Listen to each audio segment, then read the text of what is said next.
নমস্কার বন্ধুরা, আবার চলে এসেছি আরেকটি নতুন ভিডিও নিয়ে।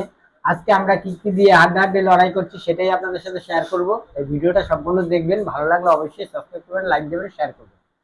আর এর মধ্যে আমার চ্যানেলটাকে যারা সাবস্ক্রাইব করেছে তাদের জানাই অসংখ্য অসংখ্য ধন্যবাদ। তাহলে বন্ধুরা, আজকে গরম ভাত, এটা ডালের বড়া, আর কুমড়া ভাজা, লঙ্কা, আর হয়েছে হলো পুয়া ভোলা মাছ, আলু বেগুন দিয়ে ডাটা দিয়ে একটা লাল লাল ঝোল করেছে, আর আম দিয়ে ভোলা মাছের একটা টক করেছে। এই দিয়ে আজকে আমাদের দুজনের মধ্যে হাড্ডাহাড্ডি লড়াই হবে। আর পানিশমেন্ট, খুব সুন্দর একটা পানিশমেন্ট আছে। চলুন শুরু করা যাক, কেন আমার আবার খাবার দেখে বসে থাকতে ইচ্ছে করে না। টমেটো খেয়ে নিচ্ছি, শুরু করা যাক শুরু করা হাড্ডাহাড্ডি লড়াই।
পোয়া ভোলা মাছ, আলু বেগুন ডাটা দিয়ে পাতলা ঝোল করা হয়েছে।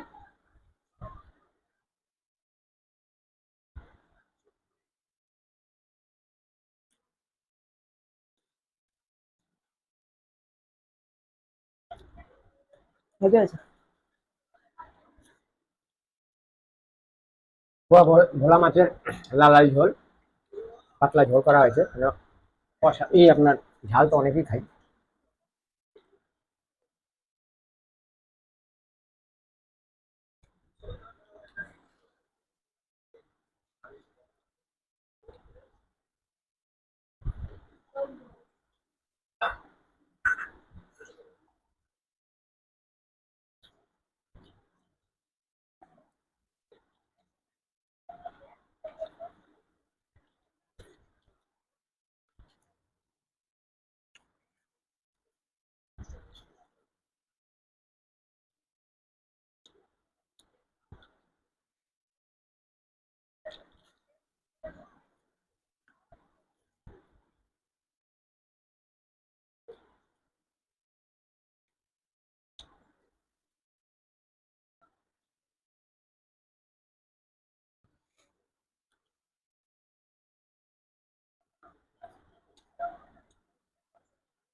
আমটক ভোলা মাছ দিয়ে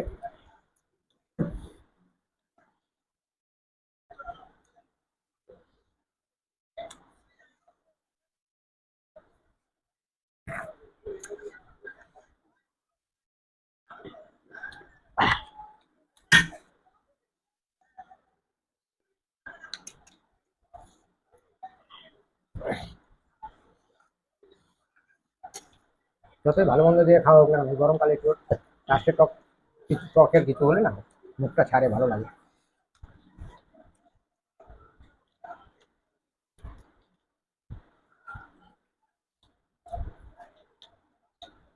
আম দিয়ে ঝোলা মতো টক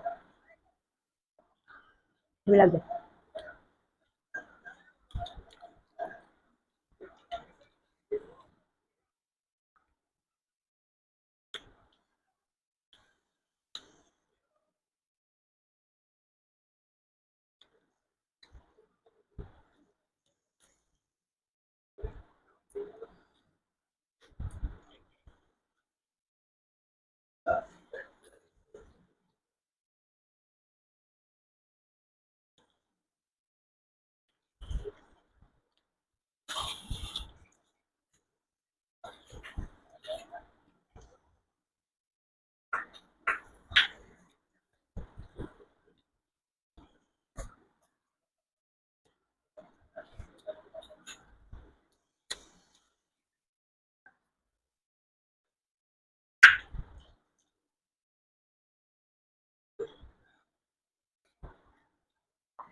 হয়ে গেছে, একটু বাকি। খুব সুন্দর খাবার হয়েছে, একদম একটুখানি নিয়ে হেভি লাগলো। ভোলা মাছ দিয়ে আম দিয়ে টক হয়েছে। খুব সুন্দর, মন ভরে গেছে একদম। ঠিক আছে বন্ধুরা, তার পানিশমেন্ট নিয়ে চলে আসছি আবার। আম কমা। তাই বন্ধুরা, ঠিক আছে বন্ধুরা, অল্প একটু সময়ের জন্য আমি ফার্স্ট হয়েছি, তাই আজকে ফার্স্টে মানে পানিশমেন্ট দিচ্ছি। এটা হলো মিষ্টি কুমড়। আমারও হয়ে গেছিল, অল্প আমটা ছিল। এই মিষ্টি কুমড় অল্প একটু আমটা করে খেতে পারিনি। কেটেছি, এই কেটে এই যে এটা মিষ্টি কুমড়ো ভাজা খেয়েছি, আবার মিষ্টি কুমড়ো পালিশমেন্ট পরিষ্কার করেই এনে দিই। সব মিষ্টি কুমড় খাওয়া যায় না হয় বলে দাও তাহলে।